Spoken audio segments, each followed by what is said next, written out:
What's the meaning of collusion?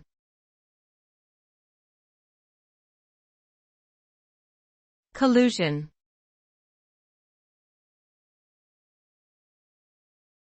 Collusion.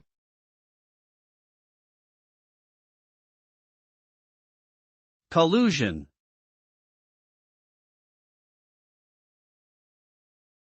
Collusion.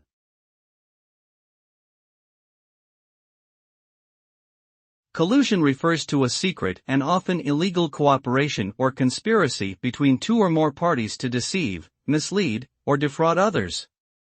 The result of collusion can be severe, as it undermines the principles of fairness and equality in many areas, including politics, economics, and law.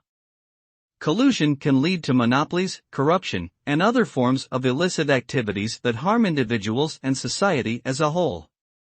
It is a serious issue that must be prevented and punished accordingly to protect the rights and interests of all parties involved.